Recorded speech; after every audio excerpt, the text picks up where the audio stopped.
نبی صلی اللہ علیہ وسلم اگر نبی نے کوئی عبادت کرنی ہوتی، جس گھر کی باری ہوتی، حضور صلی اللہ علیہ وسلم فرماتے تیرے گھر کی باری ہے، اگر تو اجازت دے تو مصلی پہ کھڑا ہو جاؤں، ورنہ تیری بغیر اجازت کے میں مصلی پہ نہیں کھڑا ہوں گا۔ دین سیکھو۔ سیدہ عائشہ فرماتی ہیں میرے گھر کی باری تھی، اللہ کے نبی آرام فرما رہے تھے میرے پہلو میں اللہ کے نبی کے پہلو میں لیٹی تھی، چھوٹا سا حجرہ تھا۔ اچانک میری آنکھ کھلی، میں نے آپ کے بستر کو خالی پایا، یہ 15ویں شعبان کی رات، میں نے آپ کے بستر کو خالی پایا، آپ مجھے نظر نہیں آئے، میری سانس پھولی، میں نے گھر کے دائیں بائیں کونے میں دیکھا، میں نے دیکھا کمرے کا دروازہ کھلا ہوا ہے، میں جلدی سے باہر نکلی اور سیدھی میں جنت البقیع میں چلی گئی، تو دیکھا ایک کونے میں اللہ کا نبی کھڑا رو رہا ہے اور ہاتھ اٹھا کر امت کی غمخواری کے لیے اپنے لیے اللہ سے دعا کر رہے ہیں۔ اما عائشہ رضی اللہ تعالیٰ عنہا کہنے لگی کہ بس میں نے یہ دیکھا، میرے کلیجے کو ٹھارس محسوس ہوئی، میں نے اپنے آپ کو ٹھنڈا سانس لیتے ہوئے میں جلدی سے دوڑ کے گھر واپس آ گئی۔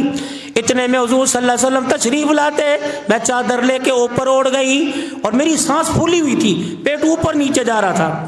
آپ صلی اللہ علیہ وسلم میرے پیچھے تشریف لائے اور آپ نے میرے چہرے کو اور میرے وجود کو دیکھ کے مسکرانا شروع کر دیا، میری سانس، اور کہا اے عائشہ،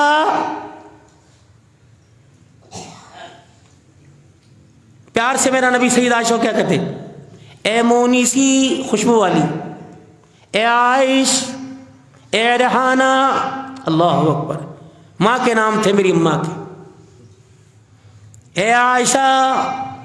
اماں کہنے لگی، میں نے بکل اتاری، تو کیا سمجھی میں تیرا حق کسی اور کو دوں گا؟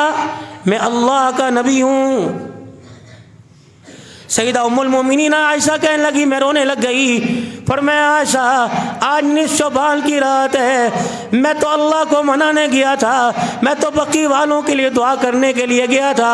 پھر ایک روایت کے اندر آیا افلا اکون عبدا شکورا، اے عائشہ میں تو اس رب کا شکر ادا کرنے گیا تھا جس رب نے یتیم کے سر کے اوپر ختم نبوت کا تاج سجا دیا ہے۔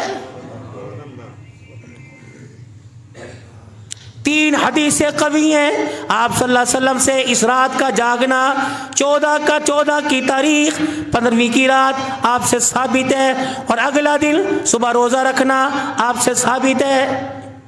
ہاں کوئی بیمار ہے تو عشاء کی نماز جماعت کے ساتھ پڑھ لے اور فجر کی نماز پڑھ لے، اللہ اسے ساری رات جاگنے کا ثواب عطا فرمائے، جو اس کی مرضی اس کے خزانے ہیں۔ ہاں اگر کوئی اس رات جاگ نہیں سکتا، بدعت ہے جو مرضی سمجھے، اس رات جاگ نہیں سکتا تو وہ کم از کم اس رات گناہوں سے دور رہے۔ اور علماء اکرام فرماتے ہیں کوشش کرو کسی کو سحری کرا دو، کوشش کرو کوئی صدقہ کر دو، کوشش کرو کوئی خیرات کر دو، کوشش کرو اللہ کے نام کا دے دو، کوشش کرو کسی کو چائے پانی پلا دو، کیا پتہ صدقہ دینے سے اللہ کو ہمارے پہ رحم آ جائے۔ صلاۃ تسبیح کا اہتمام، علیحدہ جماعت جائز کوئی نہیں، نفل کی جماعت جائز نہیں، علیحدہ علیحدہ پڑھیں، سیکھ کے پڑھیں۔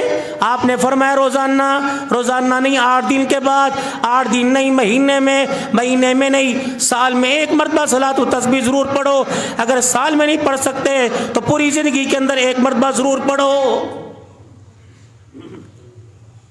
اور اس کے اندر کوئی قید نہیں کہ اتنے نفل پڑھنے ہیں، اس کے اندر کوئی قید نہیں، یہ ذکر کرنا ہے سبحان اللہ والحمدللہ ولا الہ الا اللہ واللہ اکبر، یا سبحان اللہ، یا استغفر اللہ استغفر اللہ استغفر اللہ الذی لا الہ الا هو الحی القیوم واتوب الیہ۔ اگر اتنا نہیں آتا تو استغفر اللہ استغفر اللہ استغفر اللہ، تھوڑا سا جاگ لینا، 2 نفل پڑھ لیے آرام کر لیا، پھر 2 نفل پڑھ لیے آرام کر لیا، تہجد کی نماز پڑھ لی، عشاء کی نماز پڑھ لی، سنت نفل پڑھ لیے اور پڑھنے کے بعد وطر چھوڑ دیے، پھر رات کو کسی پیر میں اٹھ کے تہجد پڑھ لی، تہجد کے بعد وطر پڑھ لیے، یہ بھی مسنون ہے، آپ صلی اللہ علیہ وسلم سے ثابت ہے۔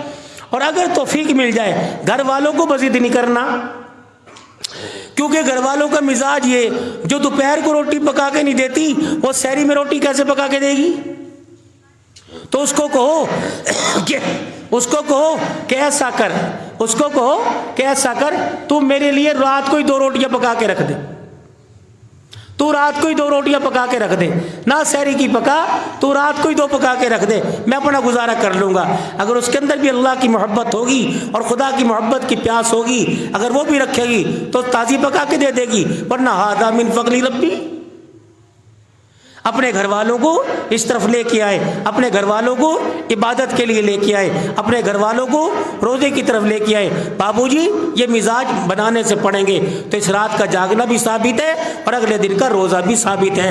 اللہ تعالیٰ ہمیں عمل کی توفیق عطا فرمائے۔ انشاءاللہ تعالیٰ 15ویں شعبان کی رات کو حسب سابق حضرت مولانا محمد صدیق صاحب ربانی رحمۃ اللہ تعالیٰ علیہ کے دور سے جو ہمارے پروگرام چلتے آ رہے ہیں، انشاءاللہ نماز کے متصل فوراً تلاوت نعت ہوگی اور اس کے بعد بیان ہوگا اور انشاءاللہ پھر اجتماعی دعا ہوگی، پھر دعا کے بعد ٹائم دے دیا جائے گا۔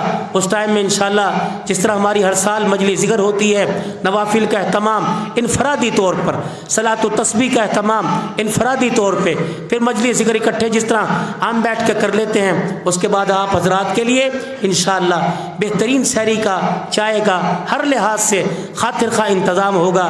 آپ یہاں تشریف لائیں، اللہ کا گھر سمجھ کے تشریف لائیں، عبادت کریں، کھانا اکٹھے بیٹھ کے کھائیں گے اور جوک در جوک آئیں، ذوق در ذوق آئیں۔ دیکھو بھائی کھانا ہم اس حساب سے بنوائیں گے کہ کھانا ضائع نہ ہو۔ پچھلی مرتبہ وافر کھانا تھا لیکن بہت لگا، انشاءاللہ نیت کرتے ہو آنے کی بھائی؟ قریب کون کون آئے گا انشاءاللہ تعالیٰ؟ کون آئے گا؟ نیت کرو انشاءاللہ۔ اور کون سحری کرے گا انشاءاللہ؟ یہاں ہاتھ کھڑے کر کے کو پکا کرنا انشاءاللہ، آپ کے لیے اچھا انتظام ہوگا۔ اللہ برکت عطا فرمائے۔ وآخر دعوانا الحمدللہ رب العالمین۔